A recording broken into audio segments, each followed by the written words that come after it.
რეჟიმის ტყვეების უკიდურესი პროტესტი გრძელდება. დრომდე კლინიკაში რჩება ჟურნალისტი მზია ამაღლობელი, რომელიც უკვე 39 დღეა შიმშილობს. ჩვენი კოლეგა კლინიკა ვივამეთში ექიმების მეთვალყურეობის ქვეშ იმყოფება. ის კლინიკაში საჭირო კვლევების ჩასატარებლად 5 დღის წინ გადაიყვანეს, მიუხედავად მისი მოთხოვნისა დაბრუნდეს პენიტენციურ დაწესებულებაში. მედიკოსებს მიაჩნიათ, რომ სტაციონარულ დაკვირვებას საჭიროებს. პარალელურად შიმშილობას განაგრძობს თემურ ქათამაძე, რომელსაც საზოგადოება ბათუმელი მედროშის სახელით იცნობს და ასევე ნიკოლოზ ჯავახიშვილი.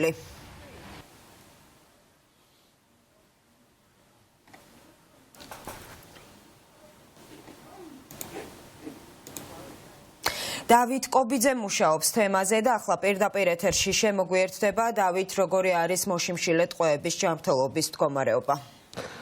დავიწყოთ მზია ამაღლობელით. მოშიმშილე ჟურნალისტის მდგომარეობა არის სტაბილური და უცვლელი. მისი უფლებადამცველის ინფორმაციით, მასთან დღეს ახალხო დამცველის წარმომადგენელიც იმყოფებოდა და მზია ამაღლობელი თავს ისევ სუსტად გრძნობს.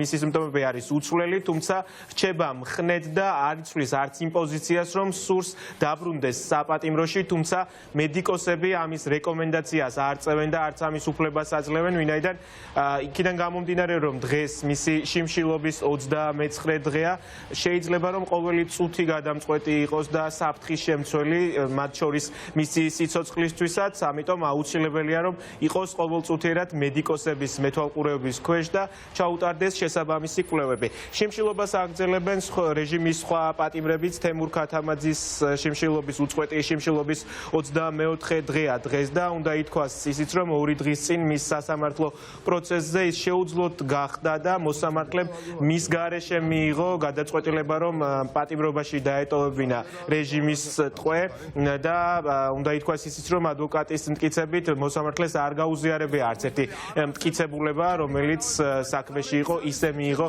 ეს გადაწყვეტილება. შიმშილობას აგრძელებს 20 წლის რეჟიმის პატიმარიც ნიკოლოზ ჯავახიშვილიც, რომელმაც მეორეჯერ დაიწყო შიმშილობა მზია ამაღლობელის სოლიდარობის ნიშნად და მან საკუთარ წერილში, რომელიც ადვოკატმა გაავრცელა სოციალურ ქსელში, აღნიშნა, რომ არეშინია რეჟიმის და ყველაფერს გააკეთებს იმისთვის, რომ საბოლოოდ მიღწეულ იქნას ის შედეგი, რაც აქვს სამოქალაქო საზოგადოებას, ამიტომ შიმშილობის შეწყვეტას არც ის აპირებს.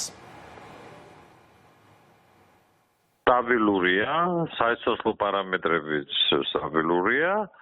ასრულებს ექიმის რეკომენდაციებს. არის მეთვალყურეობის მონიტორინგის ქვეშ. უტარდება დამატებითი განმეორებითი ლაბორატორიული კვლევა, რაც საჭირო არის. მისი პოზიციაც უცვლელია, ხო, რომ ითხოვს საპატიმროში დაბრუნებას, თუმცა თქვენ ამის რეკომენდაციას არ წევთ და არც უფლებას აძლევთ. ჩვენ რა თქმა უნდა რეკომენდაციას ამისას არ ვაძლევთ. ჩვენ ვესაუბრეთ მას, აუხსენით მდგომარეობა, ეს საკმაოდ გონიერი ადამიანია და ადეკვატურად აღიქვამს ამას ყველაფერს. მდგომარეობა განსაკუთრებული რაღაც ცვლილება არ არის, კვლავ სუსტად არის, რა თქმა უნდა, გამხდარია, არის შენელებული, როგორც შეეფერება იმ დღეების რაოდენობას, რაც უკვე ქალბატონი მზია შიმშილობს.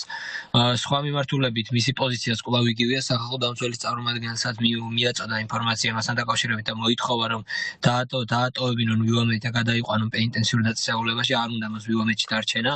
თუმცა როცა იგი გამოვიდა და ქალბატონი მზიას მკურნალ ექიმს დაელაპარაკა, მან უთხრა, რომ მათი მოთხოვნაა და მათი პოზიცია არის, რომ დარჩეს აუცილებლად ვივამეთში, ვინაიდან საყურადღებოა მისი მდგომარეობა და ყოველწუთიერად მონიტორინგი ჭირდება.